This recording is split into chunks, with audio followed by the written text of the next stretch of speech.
Hey guys, I wanted to take some time today to demystify some things around strings. A lot of beginner players don't spend a whole lot of time thinking about what goes into their racket. They think more about the racket itself.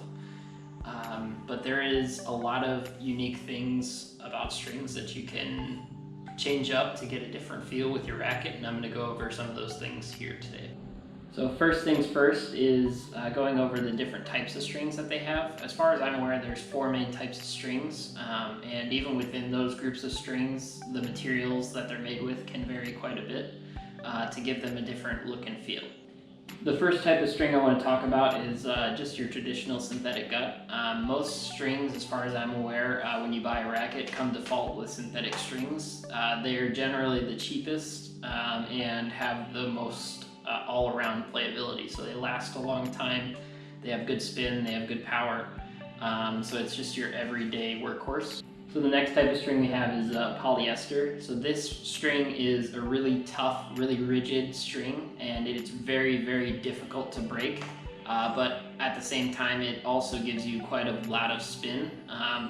The only downside to it is that it loses tension very quickly. So when I was in high school, I would play with a full bed of polyester strings, and after, I want to say, one full match of playing, so about 2 hours of playing, you could noticeably tell that the tension had gone way down on the string. Then we have your multi-filament string. So this string was designed to be very, very comfortable. So if you're having like a lot of arm problems, it was designed to be a very soft string. But when you have a string that's this soft, it's fairly easy to break. I recently strung the mains in my racket with this, and within, I want to say, 2 or 3 playing sessions, I had broken through it. I'm unsure if it was because I strung it incorrectly, like I pinched the string on accident when I was stringing it, or whether it's just a very, very easy to break string. Though I have a feeling that partially it was my fault, but I do believe that this string is the easiest out there to break. And lastly, we have my go-to string. So I use natural gut in the mains of my racket because it's very soft, and if I'm ever having elbow problems, it generally comes down to the racket I was using had the strings were too tough in it. So I started using natural gut, and the elbow pain went away almost immediately. The only issue with natural gut is that it is used with organic matter, so it is extremely expensive. And multi-filament strings were actually designed to work around the expensive nature of natural gut, but they kind of fall short. Like they're too easy to break. Natural gut does break somewhat easily, so it isn't a very cost-effective option by any means, but I string my own rackets, so I'm able to do it fairly cheaply. So if I wanted to go into a pro shop and get my racket done with natural gut, it cost me $60 to do it, and that's absolutely way, way ridiculous for me to do. So I bought my own stringer, started stringing my own rackets, and have been testing out different combinations, but I keep coming back to the natural gut for my mains. It feels good, gets a lot of spin, and doesn't hit the ball too hard. It also maintains the stringing tension very, very well. I still haven't played around with every combination you can possibly have, but I have tried a whole lot. So I have talked a little bit about the mains of the racket, and some of you might be thinking, well, what is he talking about with the mains?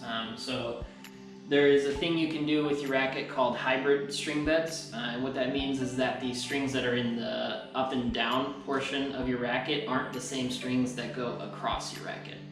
So in my instance, what I'm trying here is actually something I've never tried before. I'm doing a synthetic gut in the mains, so those are the strings that break pretty easily. They also are the strings that give the racket the characteristic. So what I mean by that is if I were to put polyester in the mains and something very soft in the crosses, it would make the feel of the racket would err more on the side of the polyester. So I'm not quite sure why exactly that is, but I do know for a fact that's what happens. So the crosses would make it a little bit softer, but overall it would be a very, very stiff string bed because of the polyester in the main. So what I tend to err towards is polyesters in the crosses, because polyester, being so tough and rigid, allows the strings to slide across it. Also, if you have a really smooth polyester, it helps a lot. So the strings slide across it and lets the mains move. And a lot of people say that that helps with your spin. I haven't tested it out myself with something that won't move versus something that does move, but I have had quite a bit. I am able to generate a whole lot of spin with this setup. So I almost always string polyester in my crosses and something else in the mains.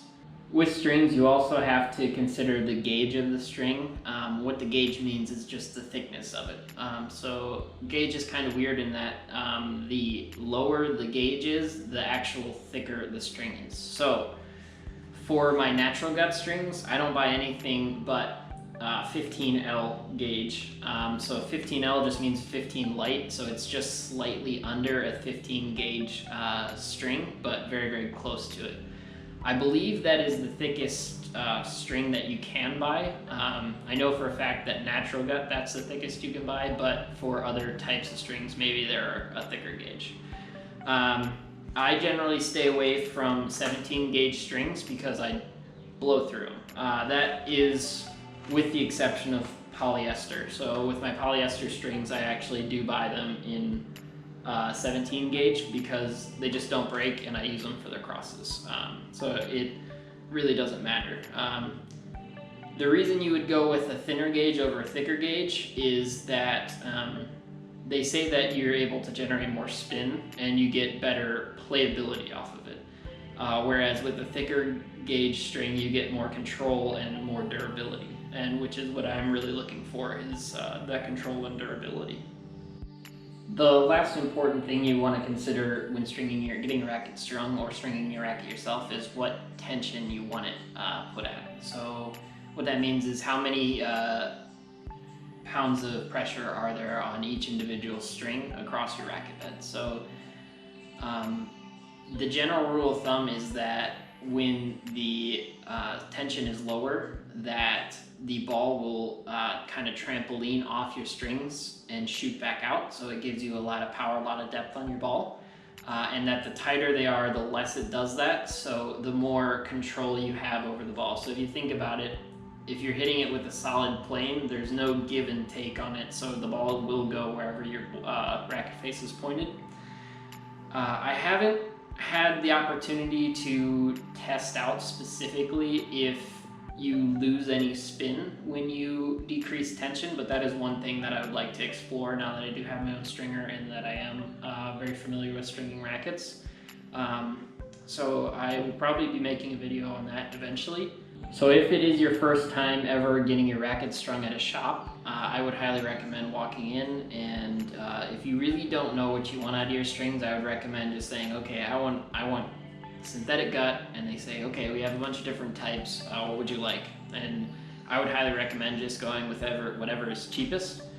And then if you don't know what you want for tension, I would go with the middle recommendation for your racket. So every racket comes with their recommended stringing tension. I believe for mine it's between 50 and 60 pounds, so I would get it strung right at 55. And I would get, if you break strings frequently, I would go with 16. If you don't, I would go with a 17, or really it's up to you whether you'd like it done, have a lot more of that control or have a lot more power. So last thing is I want to tell you a little bit more about the stringing process itself. So your stringer can come in a lot of different forms. So there is a manual crank stringer, which is what I have here. And what that means is that the string is tensioned by pulling back on a manual crank. The next type of stringer that's closest to this is called an electronic stringer, and what that means is that instead of pulling back on a crank, you press a button and it tensions the string. So this stringer is a Gamma 2001, I believe. I bought it from a friend's boss for $200, and he got it at an auction for cheaper than that. I believe when this thing was new, it was over $1,000. I really don't recommend paying that much for a stringer. The last type of stringer that you can get is called a drop weight stringer, and what that means is that essentially it's just this portion of the stringer is exactly what you would see here, but instead of this being mounted to a table, it would be something you would set on top of a tabletop, and then over here you'd have an arm, like a steel rod with some weights on the top of it. And what you do there is you attach the string down below on the rod, and then you drop the weight down. So the weight, very heavy weight at a levered angle, pulls the string really, really tight. So you adjust your tension based on the distance away the weight is on the rod. Really tough to explain, so I highly recommend just looking it up if you're really curious about a drop weight stringer. Those are generally the most cost effective, and what I would kind of recommend you go with if you're just getting into it. So that's it for the video today. I'm starting to be more active in the comments of the videos, so if you have any kind of questions or you'd like clarifications on anything, just type something down and be sure to like, comment, and subscribe. Thanks, and hopefully I'll see you out on the courts.